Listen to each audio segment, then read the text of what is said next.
Sementara dunia ini terus memantau apa yang terjadi di Israel, banyak yang mencoba menyederhanakannya sebagai konflik antara Hamas dan Israel. Tapi sebenarnya, cerita di baliknya jauh lebih kompleks dan berdampak global. Jika kita cenderungan untuk menyelidiki tren dan pergerakan global yang mungkin tersembunyi di mata kita akan cenderung bertanya mengapa, di balik semua ini. Ini menjadi hal yang sering diabaikan oleh banyak orang. Jadi, selama bertahun-tahun, saya telah mengamati situasi di Israel. Dalam 2 tahun terakhir ini, seperti kebanyakan orang di seluruh dunia, saya juga memantau apa yang terjadi di Ukraina. Dan tinggal di Singapura selama hampir 25 tahun telah memotivasi saya untuk memahami strategi Tiongkok. Dan tahukah kalian apa? Semua ini memiliki keterkaitan. Biar saya ulas satu persatu, ya. Pertama, Israel dan Hamas. Konflik ini sering dianggap sebagai pertempuran antara Hamas dan Israel, tetapi ada pemain besar di balik layar, yaitu Iran. Iran mendanai Hamas dan bahkan memberikan restu untuk serangan terbaru terhadap Israel. Ini adalah konflik yang telah berlangsung selama bertahun-tahun dan bertujuan untuk menghapus Israel dengan dalih fanatisme agama. Seperti konflik lain yang dipicu oleh kebencian, fanatisme adalah tirai yang digunakan oleh mereka yang ingin memanfaatkan kekuasaan dan memanipulasi orang yang menerimanya.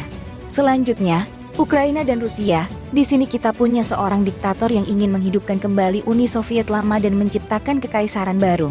Dia yakin bisa melakukannya. Sebaliknya, Barat menyadari betapa strategisnya Ukraina bagi Eropa. Kami akan kembali membahas ini dengan konteks yang lebih luas tentang hubungan Tiongkok-Rusia. Dan kemudian, kita punya satu lagi hal yang agak gila, Korea Utara.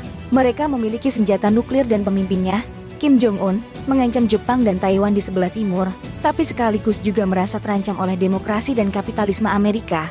Tentu, ada juga aliansi BRICS, dalam kurung, Brasil, Rusia, India, Tiongkok, dan Afrika Selatan, sebuah kekuatan ekonomi yang menantang dominasi Amerika. BRICS adalah aliansi yang sangat kuat karena mendominasi 3 benua di dunia, dengan fokus besar di Asia, dan semuanya dihadapkan pada tantangan demokrasi. Jadi, ketika kita melihat keempat elemen ini, benang merah yang menghubungkannya adalah Tiongkok. Di sisi BRICS, semua negara selain Tiongkok memiliki peringkat kredit yang sangat rendah, sehingga mereka kesulitan untuk meminjam uang dalam mata uang dolar. Ini membuat suku bunga tinggi. Jadi, apa yang terjadi? Mereka datangi Tiongkok yang bisa memberikan pinjaman dalam mata uang yuan atau bahkan memberikan uang tunai tanpa dampak besar. Namun, sebagai gantinya, Tiongkok memegang kendali dengan membuat negara-negara ini bergantung pada mereka secara ekonomi. Mereka bisa menggunakan tekanan finansial untuk memaksa negara-negara tersebut mematuhi keinginan Tiongkok. Akibatnya, Tiongkok bisa mengendalikan sumber daya utama di seluruh dunia, seperti pertambangan, infrastruktur, energi, makanan, dan air, dengan investasi atau risiko yang minimal.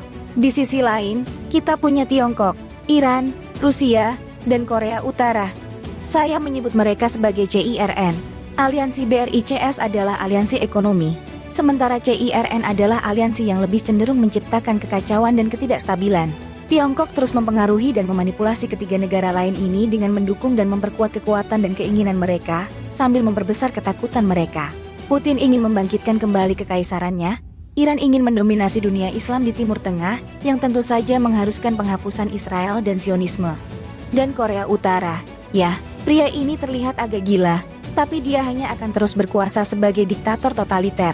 CIRN adalah aliansi yang cukup menarik. Lebih mirip skuad bunuh diri yang terdiri dari si pengganggu, si fanatik, si gila, dan si diplomat, yaitu Tiongkok. Dalam CIRN, Tiongkok tetap menjaga tangan mereka bersih dan membiarkan yang lain membuat kekacauan dan merusak. Apakah Tiongkok membenci Israel? Tentu tidak. Apakah mereka membenci Ukraina? Jelas tidak. Apakah mereka peduli tentang negara-negara ini? Tentu saja tidak. Apakah mereka peduli tentang BRICS dan CIRN?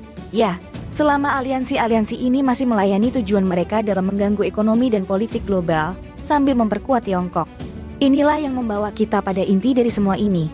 Sudah lama Tiongkok ingin menggulingkan dominasi Amerika di dunia. Mereka telah beberapa kali mengungkapkan keinginan mereka untuk mengurangi ketergantungan pada dolar. Mereka ingin menantang tatanan yang ada dan menciptakan ekonomi berbasis yuan. Dan mereka tahu persis apa yang mereka lakukan. Dalam kata sederhana, Barat merasa bisa bermain catur dengan Tiongkok. Tetapi Tiongkok justru bermain permainan Go dengan mereka, dan kemungkinan besar Tiongkok akan menang. Tiongkok punya 3 tujuan besar. 1. Mengganggu pengaruh Amerika. 2. Mengganggu ekonomi dunia dan demokrasi.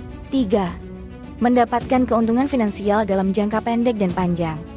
Sasaran mudah untuk mencapai tujuan ini adalah Ukraina, Israel, Afrika Selatan, Taiwan, dan Brasil.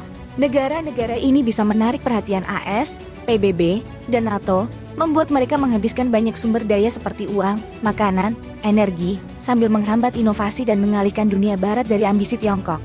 Mereka juga bisa mengambil keuntungan dari investasi Amerika yang bisa dirusak jika mereka membuat kesalahan, termasuk melalui berbagai kelompok dalam CIRN. Jadi, intinya adalah, ada satu pemain utama yang sedang menarik benang di banyak tempat sekaligus. Mereka memainkan permainan Go dengan satu agenda menciptakan dunia yang tidak bergantung pada dolar atau pengaruh Amerika apapun, dengan harapan menjadi satu-satunya kekuatan global yang dominan. Namun, saya harus bilang, meskipun ada kelemahan dan kekurangan dalam cara Amerika menjalankan urusannya, saya masih lebih memilih model Amerika dibandingkan dengan yang ingin Tiongkok ciptakan. Dalam pandangan saya, jika kita ingin memiliki kesempatan untuk menghentikan rencana Tiongkok, kita harus memenangkan hati dan pikiran orang India dan Arab Saudi. Terutama mengingat bahwa AS telah kehilangan pengaruhnya di Afrika dan masih menghabiskan banyak waktu dan uang untuk masalah luar negeri di Pakistan, Afghanistan, yang hanya merupakan pengalihan dalam rencana global Tiongkok. Jadi, pada akhirnya, dunia menghadapi ketidakstabilan besar yang disebabkan oleh satu pemain utama yang ingin mengacaukan ekonomi dan perdamaian, yaitu Tiongkok. Dan Israel hanya salah satu dari 5 negara yang dimanipulasi dan saat ini diserang.